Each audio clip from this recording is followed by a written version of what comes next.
1860 and 1950, the typographic industry developed technical innovations through the mechanization of line monotype, and the need for their lettering became evident.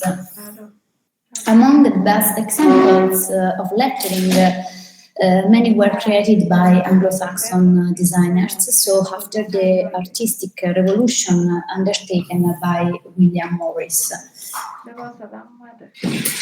So, first of all, mention should be made of Edward Johnston, the designer of the London Underground typeface, but it's also associated with the idea of London. So the goal was to make the use of the underground more attractive with more impactful advertising, and a mark system that was more easily understood by the traveler. So Johnston's typeface is a sans serif font. The letters are without ornamentation. It is easy to read, especially in settings such as the subway, of course, where clear and quick visibility is essential. The letters are round and have graceful elements that make them easy to read and visually appealing. It is simple, uniform, and minimal. So, in addition, the colors red and blue were taken for the visual identity of the subway because they are easily identifiable, create a strong visual contrast.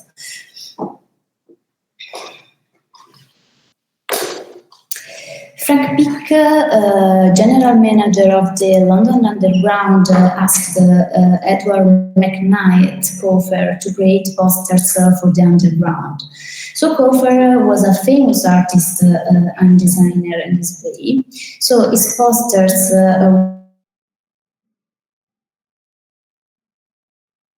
you can see, he used bright colors and creative designs to promote the subway and interesting places in London. His posters were very popular and had learned people about and make better use of the London Underground.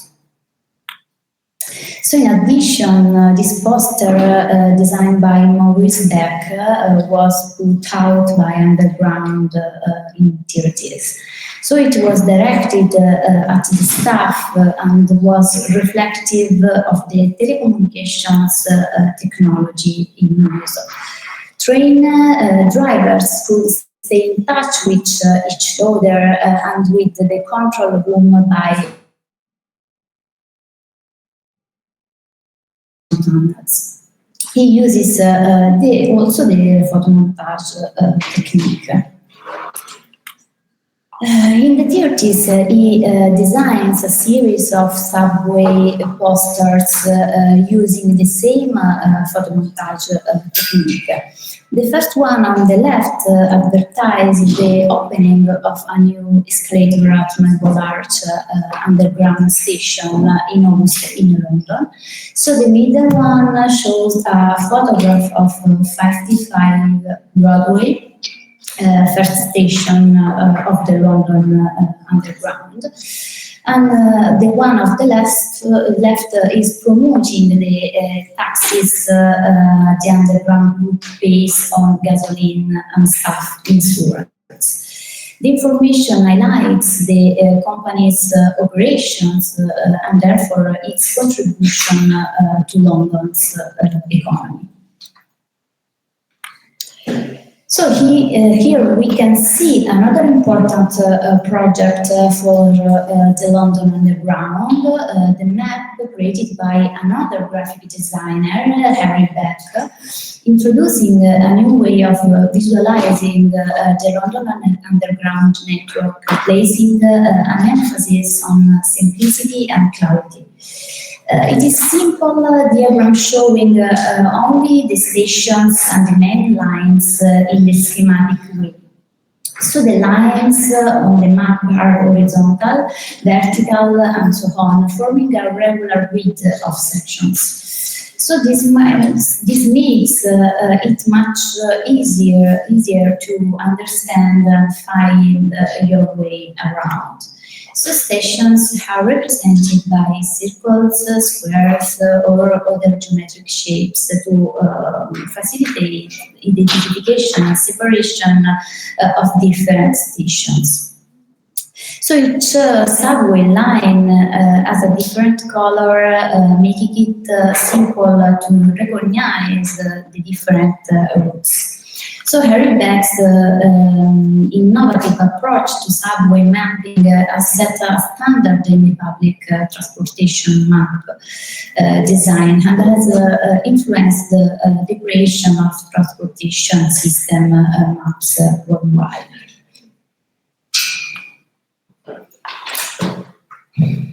So in 1935 opens in London the Penguin Books publisher funded by Allen Lane, which focuses on the mass marketing of good quality, low cost books. So each book is the price of a book of cigarettes. At first, it produced biographies, novels, and short stories, and authors included Hemingway and Agatha Christie. Here, yes, Eric Gill is the second protagonist. In the 1927, he created a sans serif alphabet for the Monotype Corporation. So a very modern and original typeface that broke free from the Victorian style tradition. And he also created the Perpetua typeface, a more elegant and original classic alphabet. So the Perpetua, which its fine design was the typeface to have the most applications in the future. And then Stanley Morison is the most influenced in the field of printing and typography in England. So he originally redesigns the interior layout of the Times newspaper from the first to the last page. And then focuses on the creation of the famous Times New Roman font, graceful and stylish, used for the first time in October 1932. So here we can see an example. It is characterized by proportion and a neoclassical finish, designed to allow the narrow typographic column of the paper to be put together without optical problems. So, and now war and propaganda during the Second World War. So, in mass absolute regime, visual communication has played a key role because political propaganda imposes its image in this way. For example, fascist and Nazi symbols took on the same nature as corporate branding. A visual system organized as a true corporate image. So the characteristic element of this communication is the monumental figurative style, with characters taking from the button up to exalt heroic qualities. So the message is sent with clear marks to underscore the power of the regimes and their grounding in national reality. So when World War II came along, graphics played the same role in wartime propaganda as they did during the previous conflict, but with some significant variations. So the main medium of communication are posters, even if they are supported by photography and cinema. So the figurative element dominates in the posters, with the celebration of national power and caricature pictures of the enemy.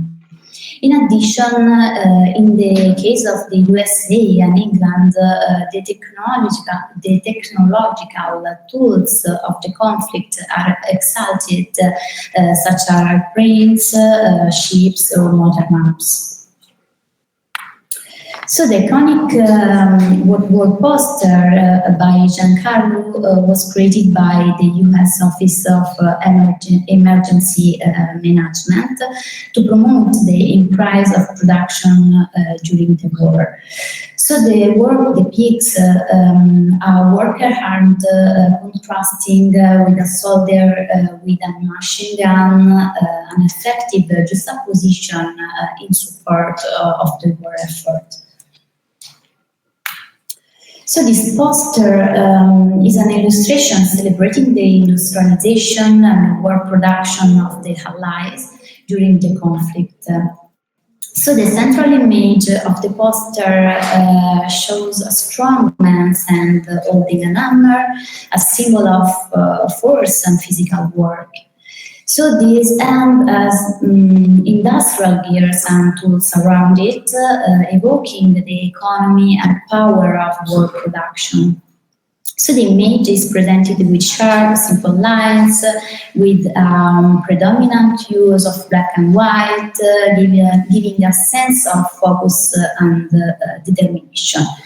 So at the top left on the posters, the word production is written in bold lettering, underlining the crucial importance of production in the war effort. So this word is placed side by side with stars.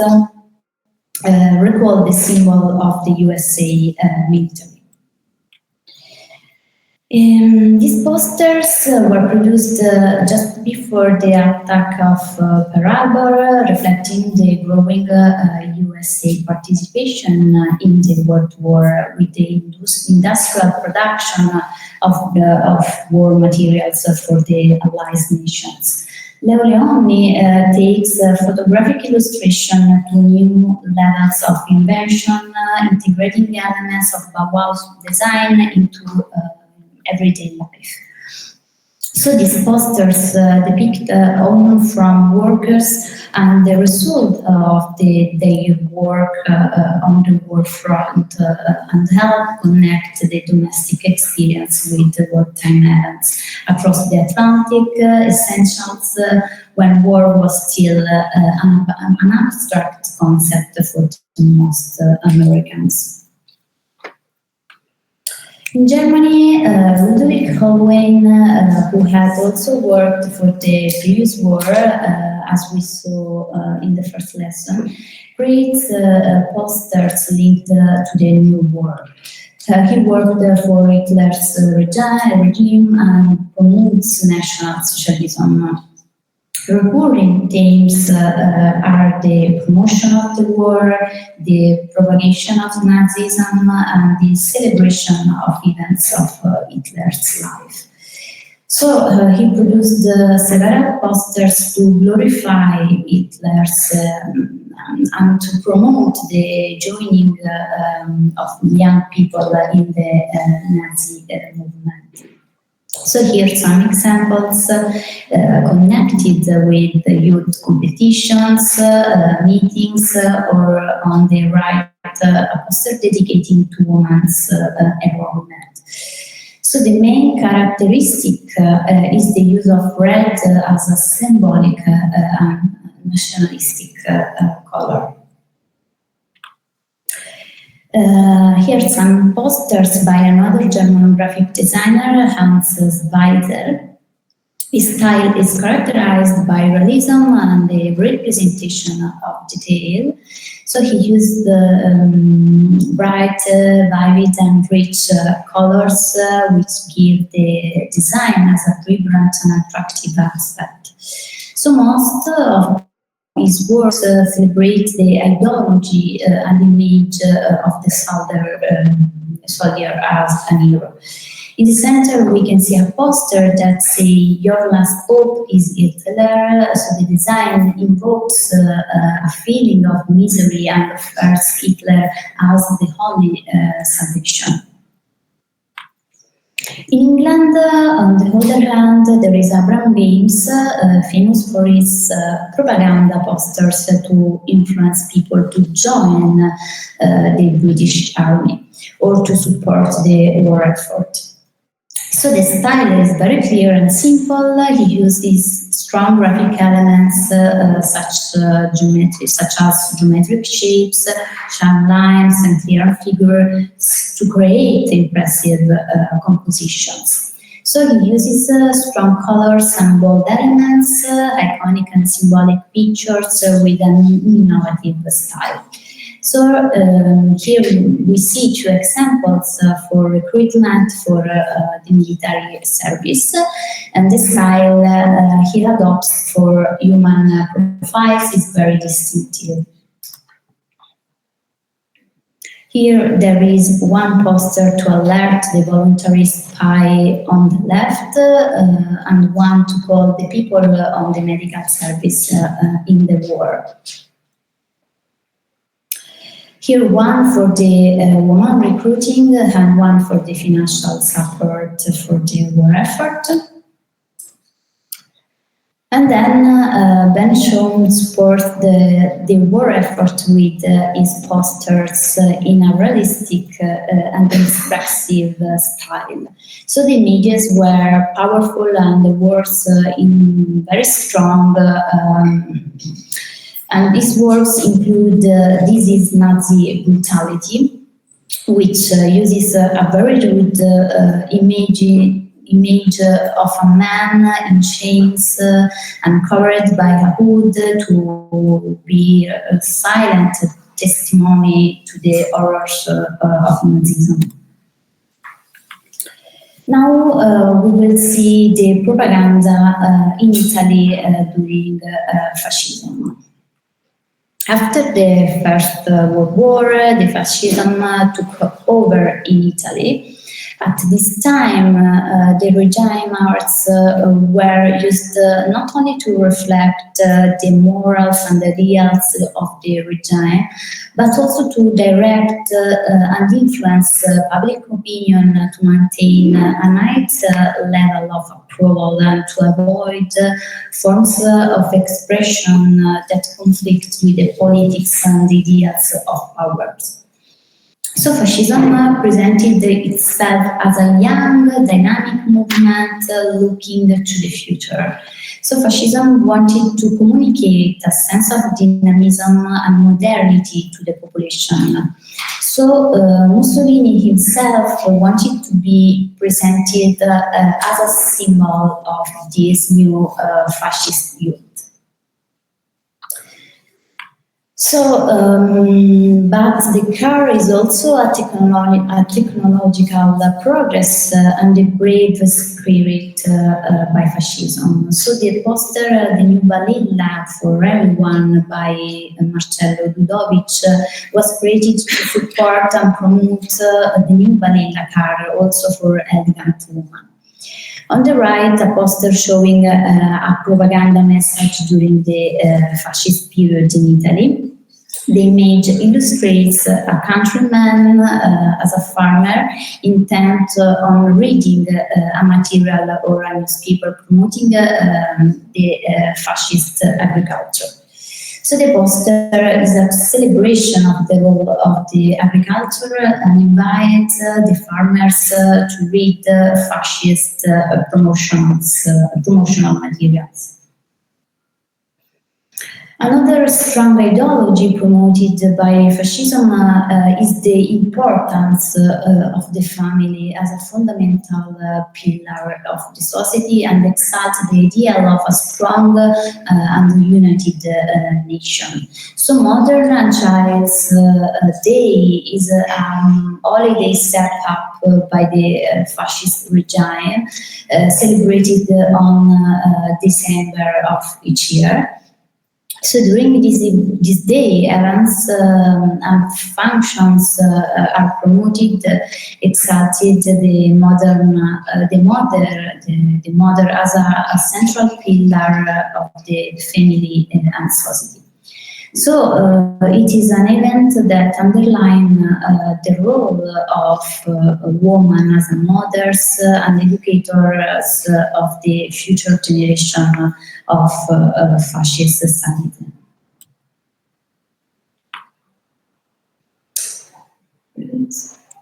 So the fascist regime in Italy promotes the buying of Italian domestic products as part of its economic and ideological policy. So this policy is known as autarkia, and wants to make Italy independent for economics and external imports. So here some examples of products advertisement for Fila, Fiat, Buitoni or other brands. Each one of these advertising exalts the Italian production.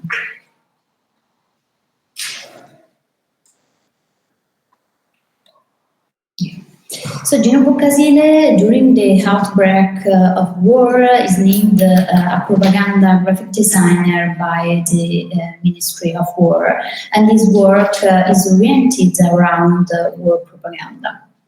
So he focuses on the glorification of fighters, arms, and Italian records.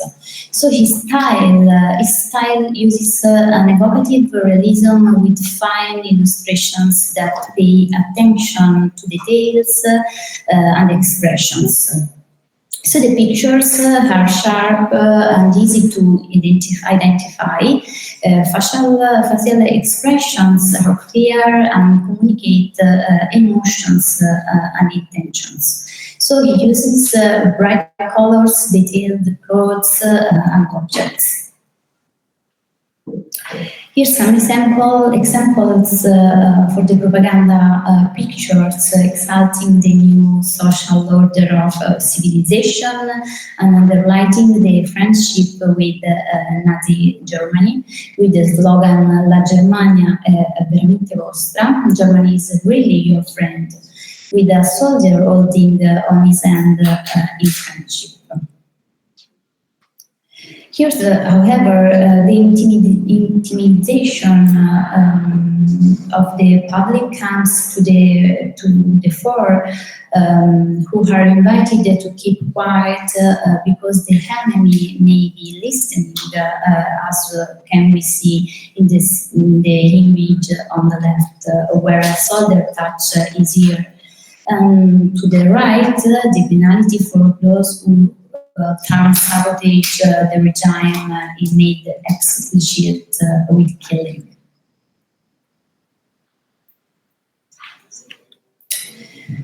Here on the picture on the left, there is a racial caricature of an angry Jewish man with a red communistic star, with the New York skyline and the Statue of Liberty in the background.